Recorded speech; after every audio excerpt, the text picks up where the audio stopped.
ষষ্ঠ শ্রেণীর প্রিয় শিক্ষার্থীবৃন্দ, সবাইকে আন্তরিক শুভেচ্ছা। আশা করি সবাই ভালো আছো, ঘরে আছো।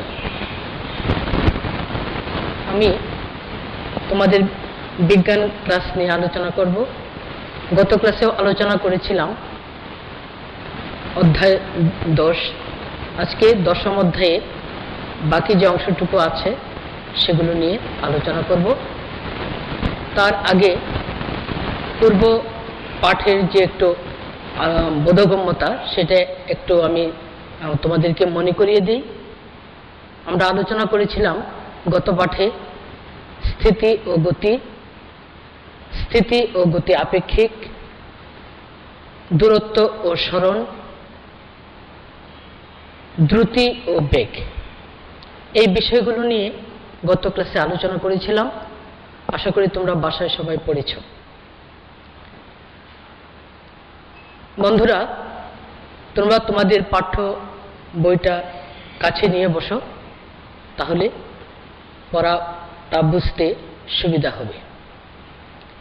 আমি আজকে আলোচনা করব তারই ধারাবাহিকতায় ত্বরণ নিয়ে।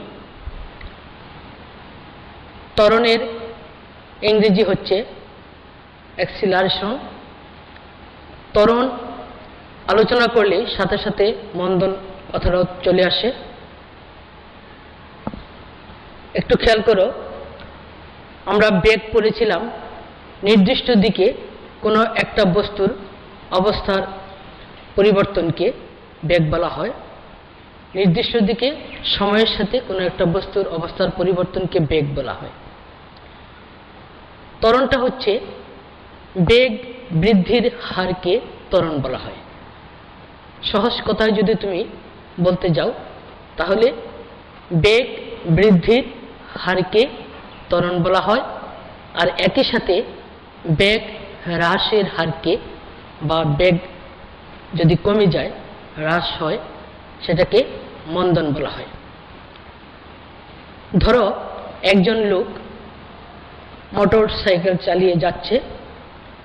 সে যখন যাত্রা শুরু করেছিল তখন তার বেগ ছিল 20 মিটার পার সেকেন্ড, অর্থাৎ প্রতি সেকেন্ডে সে 20 মিটার যাচ্ছিল। এভাবে পরবর্তী 5 সেকেন্ডে সে গেল 25 মিটার, তার পরবর্তী 5 সেকেন্ডে 30 মিটার, তার পরবর্তী 5 সেকেন্ডে গেল 35 মিটার, এবং তার পরবর্তী 5 সেকেন্ডে গেল 40 মিটার, এবং তার সর্বশেষ যে 5 মিনিট সে গেল 45 মিটার। এইভাবে প্রতি 5 মিনিট পর পর তার বেগটা কি হচ্ছে, পরিবর্তিত হচ্ছে। তাহলে এখানে খেয়াল করো, তার আদি যে বেগ ছিল বা প্রথম যে বেগ ছিল, তার আদি বেগকে আমরা ইউ দ্বারা প্রকাশ করব, স্মল লেটার। আদি বেগ ছিল 20 মিটার পার সেকেন্ড। পার কথাটা হচ্ছে প্রতি সেকেন্ডে সে গিয়েছিল 20 মিটার, এবং শেষ বেগকে ভি দ্বারা প্রকাশ করা হয়, সেটা গিয়েছে 45 মিটার। আদি বেগ ছিল 20 মিটার, 5 সেকেন্ড পর পর তার বেগ বৃদ্ধি পেয়ে হলো 45 মিটার পার সেকেন্ড হলো। তাহলে বেগের মোট বৃদ্ধিটা কতটুকু হলো, আমরা শেষ বেগ থেকে আদি বেগটাকে বিয়োগ করে দিব। তাহলে শেষ বেগ ছিল 45 মিটার পার সেকেন্ড, আর আদি বেগ ছিল 20 মিটার পার সেকেন্ড। তাহলে মোট বেগ কতটুকু বৃদ্ধি পেয়েছে, 25 মিটার পার সেকেন্ড, এবং মোট সময় লেগেছে তার 5 সেকেন্ড। 5 সেকেন্ড সে 25 মিটার দূরত্ব অতিক্রম করেছে। তাহলে ত্বরণটা হচ্ছে তোমার মোট যে বেগের বৃদ্ধিটা, সেইটাকে মোট সময়টা দিয়ে তুমি ভাগ করে দিবে। তাহলে ত্বরণ হচ্ছে মোট বেগের বৃদ্ধি বাই হচ্ছে সময়। মোট বেগের বৃদ্ধি হচ্ছে 25 মিটার পার সেকেন্ড, আর সময় হচ্ছে 5 সেকেন্ড। তাহলে ফলাফল যেটা আসে 5 মিটার পার সেকেন্ড স্কোয়ার। এই যে আমরা এখানে সেকেন্ড দিয়েছি, এখানে সেকেন্ড দিয়েছি, এখানে ফলাফলে এসে হয়েছে সেকেন্ড স্কোয়ার। কারণ এই যে সেকেন্ডটা 25-এর সাথে যে মিটার পার সেকেন্ড, এটা হলো বেগের বৃদ্ধি। এই সেকেন্ডটা হচ্ছে উপরের সংখ্যা, আর 5 সেকেন্ড এই সেকেন্ডটা হচ্ছে নিচের সংখ্যা। এটাকে যদি আমি উপরে উঠিয়ে দিই, তাহলে একটু খেয়াল করো, সেকেন্ড কথাটা যদি এরকম ভাবে থাকে তাহলে এটা হচ্ছে উপরে, আর সেকেন্ড কথাটা এটার উপর নিচের সংখ্যা হলে এটার উপর, এটার পাওয়ারও এক, এটার পাওয়ারও এক, এটার পাওয়ারও এক, এটার পাওয়ারও এক, এটার পাওয়ার এক। দুইটার মধ্যে পার্থক্য হচ্ছে এই সেকেন্ডটা হচ্ছে উপরের সংখ্যা আর এই সেকেন্ডটা হচ্ছে নিচের সংখ্যা। তাহলে এই জন্য এই নিচের সেকেন্ডটা, এই নিচের সেকেন্ডটা হচ্ছে এটা। এটাকে যখন আবার উপরে উঠিয়ে দিব তখন আবার কি হবে, এটা আবার তখন আর উপরে উঠে গেলে তখন আর এই মাইনাসটা থাকবে না। তাহলে পাওয়ার কি হয়ে যাবে, পাওয়ার এক আর এক কত হয়ে গেল, 2 হয়ে গেল। সময়ের যে পাওয়ারটা, সেকেন্ডের যে পাওয়ারটা এক আর এক এ হয়ে গেল 2। আর একগুলো, এটার পাওয়ার এক, এটার পাওয়ার এক, কিন্তু এক যে থাকে, একগুলো আমরা সাধারণত এগুলো লেখা হয় না। পাওয়ার এক যেগুলো আছে, সেই পাওয়ার যখন কোনো কিছু না থাকবে তখন তোমরা বুঝে নিবে যে এটার পাওয়ার হচ্ছে 1 বা 1, কিন্তু যখন একের অধিক থাকে তখনই সেটা লেখা থাকে 2 সেকেন্ড স্কোয়ার। এটা আবার কিউব থাকতে পারে, 3 থাকতে পারে।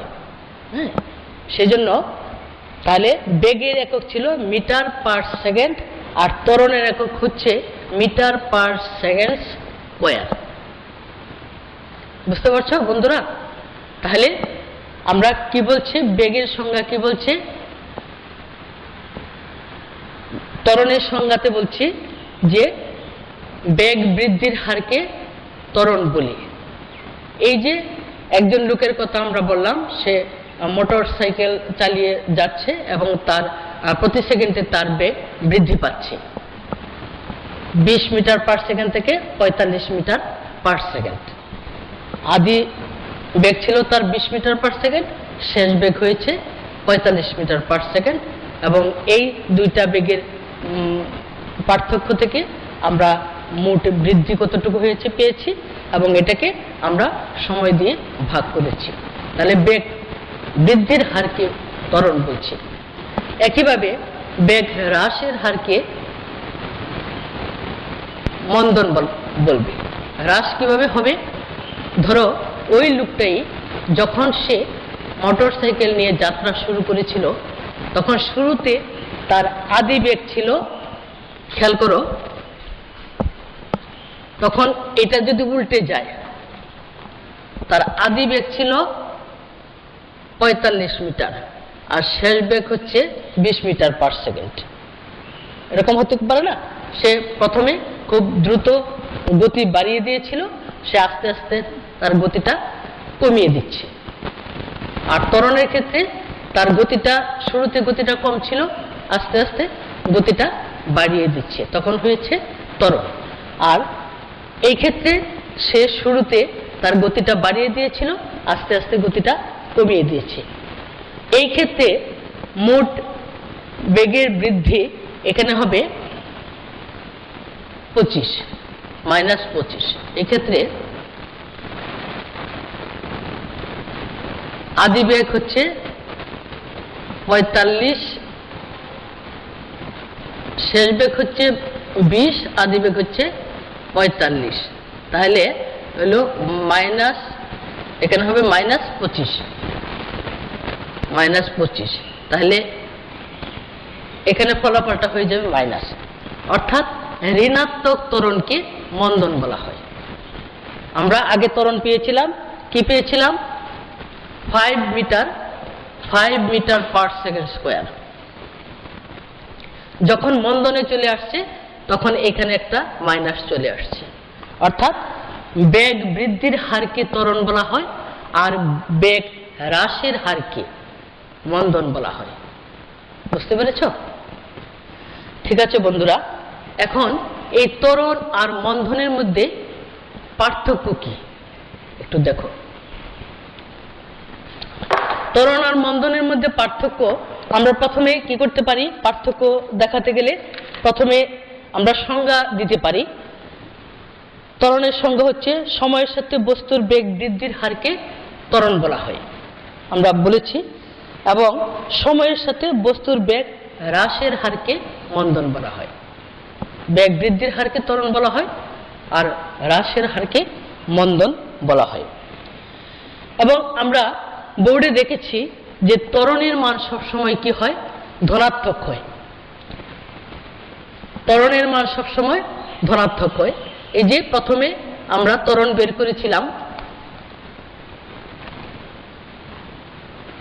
5 মিটার পার সেকেন্ড স্কোয়ার ত্বরণ, আর যখন এটা -5 মিটার পার সেকেন্ড স্কোয়ার হলো তখন এটা হয়ে গেল মন্দন।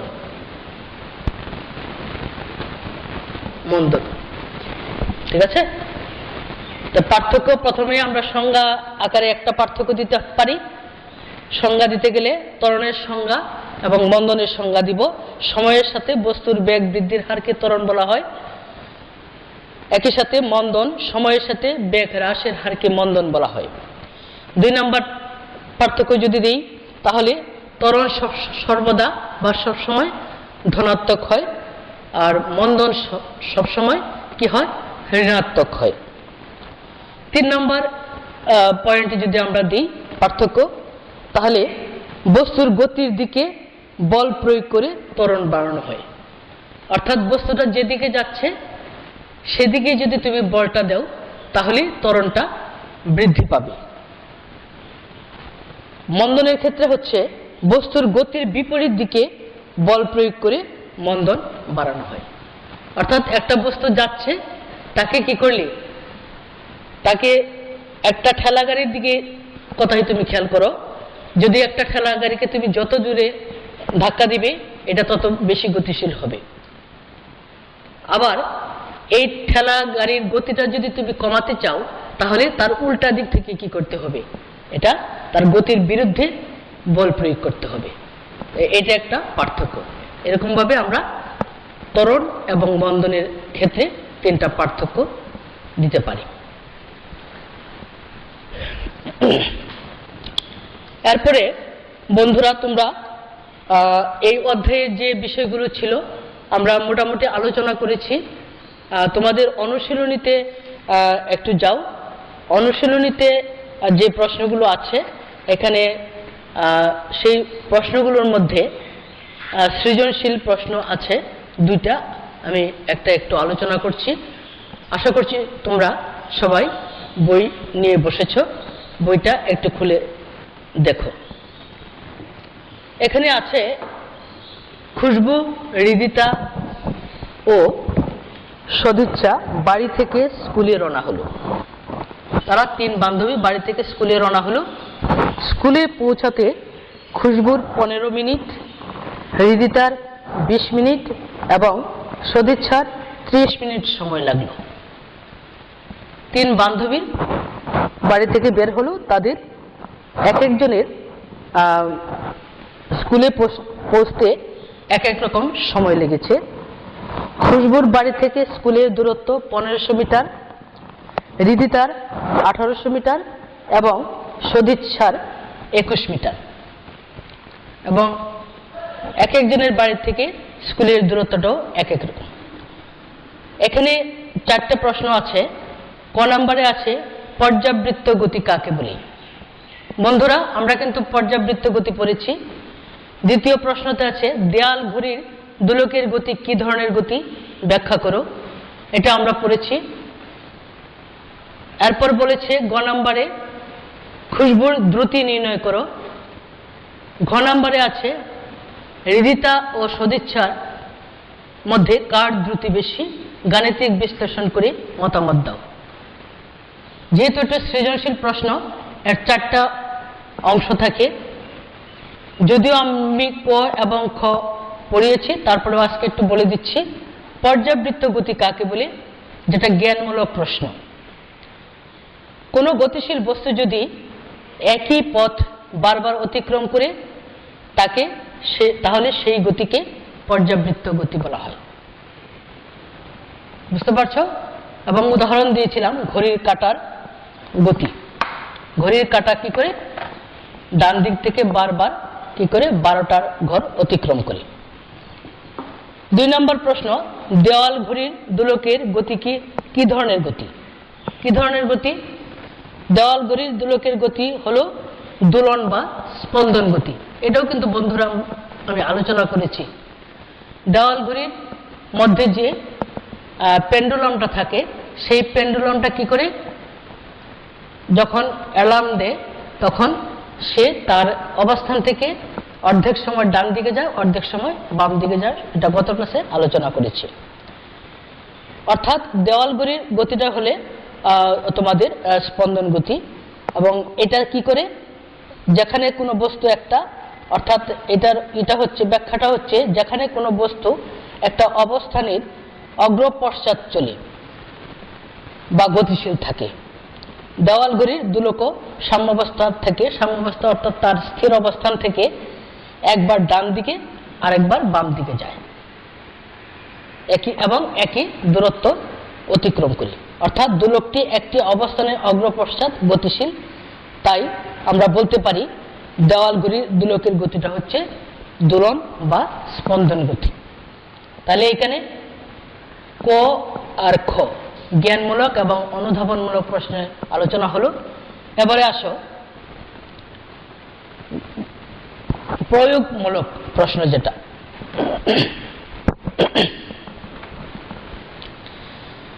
গ নাম্বার। দেখো, গ নাম্বারের প্রশ্নটা হচ্ছে খুশবুর দ্রুতি নির্ণয় করো।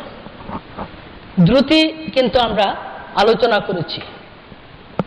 দ্রুতি কাকে বলে এখানে একটু খেয়াল করো।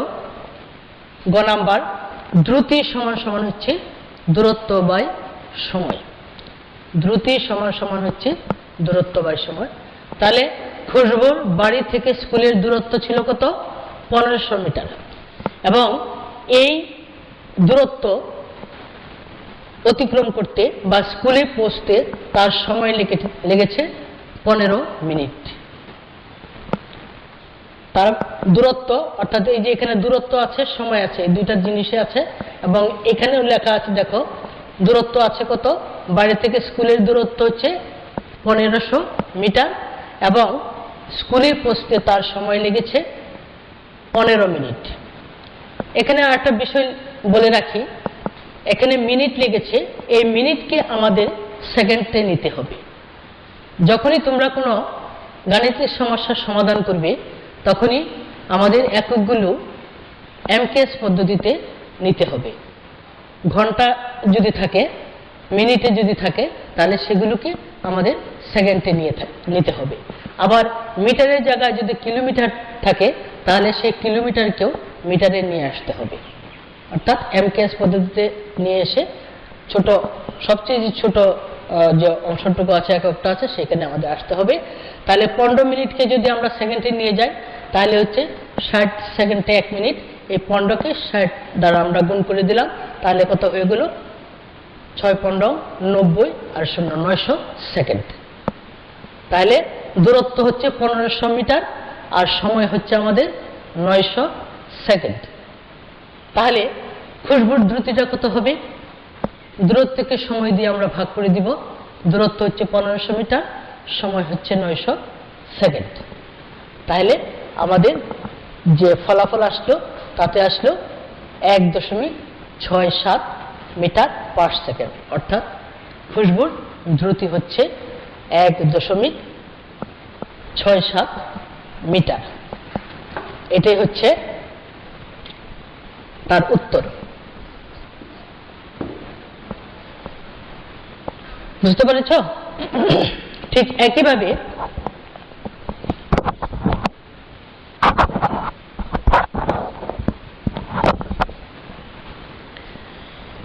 ঘ নাম্বার যে উচ্চতর দক্ষতা যে প্রশ্নটা, সেটা হচ্ছে হৃদিতা ও সদিচ্ছার মধ্যে কার দ্রুতি বেশি? গাণিতিক বিশ্লেষণ করে মতামত দেখো। এখন এই হৃদিতা আর হচ্ছে সদিচ্ছা, হৃদিতা আর সদিচ্ছা এই দুইজনের মধ্যে কার দ্রুতি বেশি সেটা একটু বিশ্লেষণ করে দেখাতে বলছে।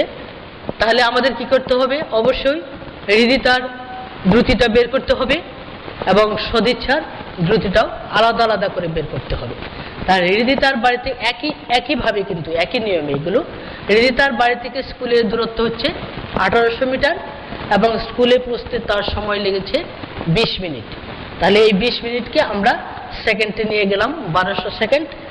তাহলে হৃদিতার দ্রুতিটা হলো, তার দূরত্ব ছিল 1800 মিটার আর সময়টা হচ্ছে 1200 সেকেন্ড। তাহলে সেইখান থেকে 18/12। এখন এটা যদি আমরা ভাগ করে দিই তাহলে কত হবে?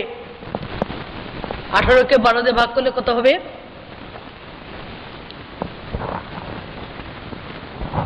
1.5। এটা হবে 1.5 মিটার পার সেকেন্ড। তাহলে হৃদিতার দ্রুতি হচ্ছে 1.5 metre per second.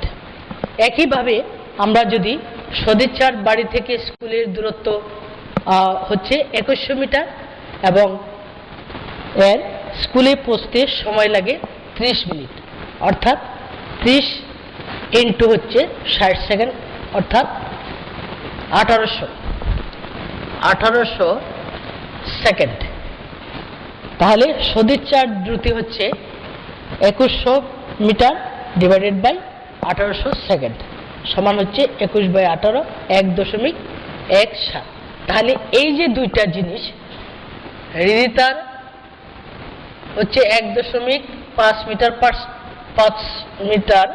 Per second আর সদিচ্ছার হচ্ছে 1.17 মিটার পার সেকেন্ড। এই যে দুইজনের ক্ষেত্রে দুই ধরনের আমরা ফলাফল পেলাম।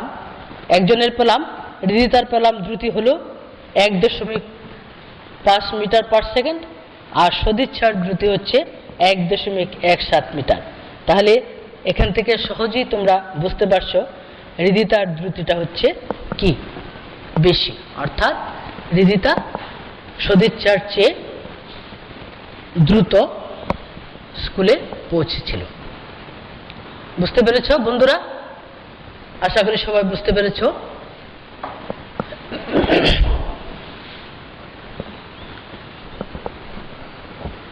এখন এই 10ম অধ্যায় গতি, এটা নিয়ে আলোচনা করলাম এবং অনুশীলনীতে যে প্রশ্নগুলো আছে আশা করি সবাই এগুলো পড়ে নিবে বাসায়। এবং আমি আবারও আরেকটা কথা বলছি যে তোমরা এই বিজ্ঞানের বিষয়গুলো, বিশেষ করে গাণিতিক যে বিষয়গুলো আছে সেগুলো বারবার খাতায় লিখবে। যত বেশি লিখবে বিষয়গুলো তত তোমাদের মনে থাকবে এবং পড়াটাও তোমাদের কাছে সহজ হবে। সবাই ভালো থাকবে, সুস্থ থাকবে। সবাইকে ধন্যবাদ।